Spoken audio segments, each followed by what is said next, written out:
नमस्कार दोस्तों, यूट्यूब के मेरे चैनल यूपी बोर्ड पढ़ाई में आपका स्वागत है। अभी तक आपने मेरे चैनल को सब्सक्राइब नहीं किया है तो प्लीज़ मेरे चैनल को सब्सक्राइब कर लें तथा बेल आइकन को दबाना ना भूलें। अगर यह वीडियो अच्छी लगे तो लाइक ज़रूर करें तथा जितना से जितना हो सके अपने दोस्तों में शेयर करें। अगर फिर भी कोई प्रॉब्लम आती है तो कमेंट करके ज़रूर बताएँ। तो हम लोग पढ़ रहे थे हिंदी व्याकरण में अलंकार। तो अलंकार में हमने प्रीवियस वीडियो में अर्थालंकार क्या होता है तथा अर्थालंकार के प्रकार में उपमा अलंकार तथा रूपक अलंकार पढ़े। इस वीडियो में हम उत्प्रेक्षा अलंकार पढ़ने वाले हैं। तो चलिए वीडियो को स्टार्ट करते हैं। तो आज हम पढ़ने वाले हैं उत्प्रेक्षा अलंकार। तो उत्प्रेक्षा अलंकार क्या होता है? जहाँ उपमेय में उपमान की संभावना व्यक्त की जाए वहाँ उत्प्रेक्षा अलंकार होता है। मतलब कि ये रूपक अलंकार में क्या था कि जहाँ उपमेय में उपमान का भेद रहित आरोप किया जाए तथा लेकिन उत्प्रेक्षा अलंकार में है जहाँ उपमेय में उपमान की संभावना व्यक्त की जाए वहाँ उत्प्रेक्षा अलंकार होता है। उत्प्रेक्षा अलंकार में जनु सोई मनो मानो मनहु आदि शब्द आते हैं। मतलब कि अगर काव्य में आपको जनु सोई मनो मानो मनहु आदि शब्द अगर आए तो वहाँ आप समझ जाइएगा कि यह हमारा उत्प्रेक्षा अलंकार है।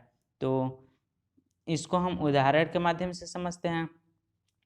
तो उदाहरण है आपका, उस काल मारे क्रोध के तन कांपने लगा उसका, मानो हवा के जोरों से सोता हुआ सागर जगा। तो इस काव्य में हमारा यहाँ उत्प्रेक्षा अलंकार में मानो शब्द आता है और इस काव्य में हमारा मानो शब्द आया है, इसलिए यह हमारा उत्प्रेक्षा अलंकार हुआ।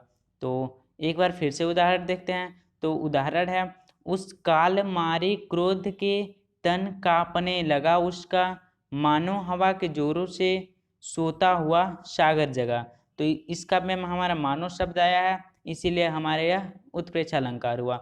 अब दूसरा उदाहरण हम देखते हैं। दूसरा उदाहरण है, सोहत ओढ़े पीठ पटु श्याम सलौने गात, मनो नीलमणि शैल पर आपतु पर्यो प्रभात। तो इस काव्य में देखिए दोस्तों, यहाँ मनो शब्द आया है और हमने आपको बताया कि उत्प्रेक्षा अलंकार में जनु सोई मनो मानो मनहु आदि शब्द आते हैं। तो इस काव्य में हमारा मनो शब्द आया है, इसीलिए यह हमारा उत्प्रेक्षा अलंकार होगा। तो आई होप आपको उत्प्रेक्षा अलंकार समझ में आया होगा। अगर समझ में नहीं आया तो वीडियो को थोड़ा बैक कीजिए और फिर से देखिए, आपको समझ में आएगा। अब चलते हैं अगले अलंकार की ओर। तो हमारा अगला अलंकार है भ्रांतिमान अलंकार। तो इसका नाम से ही पता चलता है कि इसमें हमें भ्रांति पैदा होती है, मतलब कि हमें संदेह उत्पन्न होता है। संदेह में तो यह संदेह बना रहता है, मतलब कि जो संदेह अलंकार है उसमें यह संदेह बना रहता है कि वस्तु रस्सी है या सर्प। मतलब कि जब हम उस संदेह अलंकार में हमें संदेह बना रहता है कि वस्तु रस्सी है या सर्प। मतलब कि यहाँ वस्तु अगर रस्सी है या सर्प है यह हम पहचान नहीं पाते हैं, हमें संदेह बना रहता है कि जो रस्सी है वह सर्प है या जो सर्प है वह रस्सी है। मतलब कि रस्सी और सर्प में हम पहचान नहीं कर पाते हैं, संदेह बना रहता है। परंतु भ्रांतिमान अलंकार में हम भ्रांति का मान अलंकार में तो अत्यंत समानता के कारण एक दूसरे को दूसरी वस्तु समझ लिया जाता है और उसी भूल के अनुसार कार्य भी कर डालता है। तो जो संदेह अलंकार में है उसमें उस भूल के अनुसार कार्य नहीं किया जाता है तथा उसको समझ नहीं लिया जाता है, केवल हमें संदेह बना रहता है। तथा भ्रांतिमान अलंकार में है कि अत्यंत समानता इसमें होती है, हमें संदेह उत्पन्न होता है और हम समझ नहीं पाते हैं तथा एक जो वस्तु है उसको हम दूसरी वस्तु समझ लेते हैं। जैसे यहाँ रस्सी को सर्प समझ लिया गया है तो और उसी भूल के कारण हम कार्य भी कर डालते हैं। जैसे कि मान लीजिए हमें रस्सी से कुछ बांधना है, अगर वहाँ पे सर्प है तो वहाँ हमें भ्रांतिमान अलंकार पैदा हो जाता है और हम सर्प से कुछ बांधने लगते हैं। तो इसका हम उदाहरण देखते हैं। तो उदाहरण है आपका, बिल बिचारी प्रविशन लग्यो नाग शुंड में ब्याल, ताहू कारी ऊख भ्रम लियो उठाए उत्ताल। तो यहाँ सर्प को हाथी की सूंड में बील होने की भ्रांति हुई। मतलब कि जो सर्प है वह हाथी के सूंड को सोच रहा है कि हाथी का जो सूंड है वह बील है, तो उसको हाथी के सूंड में बील होने का भ्रांति हो गई और वह भूल के अनुसार क्रिया कर बैठता है। मतलब कि वह हाथी के सूंड में घुसने लगता है, वह हाथी के सूंड में घुसने लगता है। उधर हाथी को भी ये सर्प को काले गन्ने की भ्रांति हुई। मतलब कि वह हाथी सोचने लगा कि जो सर्प है वह काला गन्ना है, तो उसको भी भ्रांति हो गई। तो उसने भी तत्काल उसे गन्ना समझकर उठा लिया, मतलब सर्प को गन्ना समझ के उठा लिया। तो यही उदाहरण में है, बील बील बिचारी प्रविशन लग्यो, नाग शुंड में ब्याल, ताहू कारी उख भ्रम लियो, उठाए उत्ताल।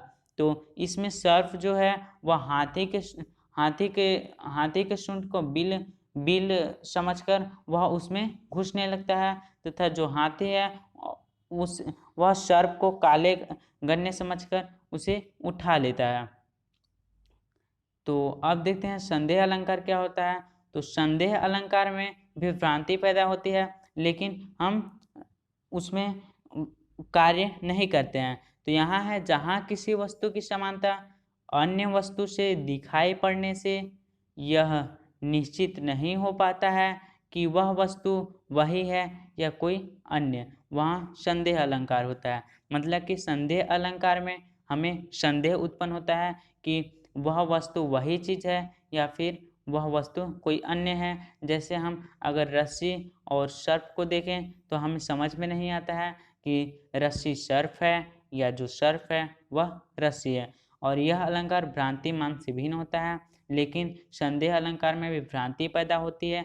लेकिन यह भ्रांति मान से किस प्रकार अलग है कि जो भ्रांतिमान में भ्रांति के कारण संदेह के कारण कार्य कर लिया जाता है, लेकिन संदेह अलंकार में केवल संदेह किया जाता है।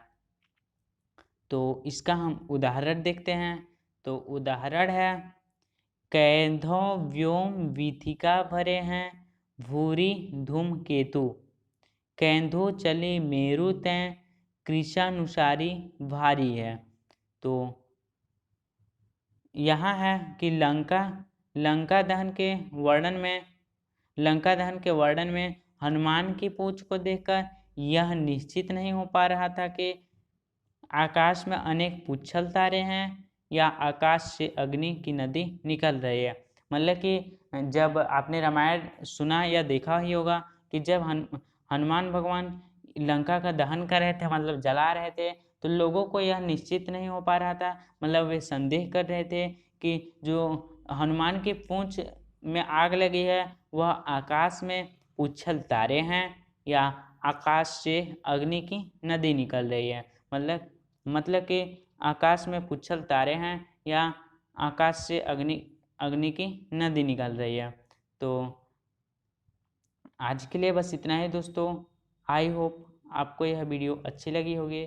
अगर वीडियो समझ में आया होगा, अच्छी लगी होगी, तो प्लीज़ लाइक ज़रूर करें तथा जितना से जितना हो सके अपने दोस्तों में शेयर करें। और मेरे चैनल को सब्सक्राइब अभी तक नहीं किया है तो प्लीज़ मेरे चैनल को सब्सक्राइब कर दें।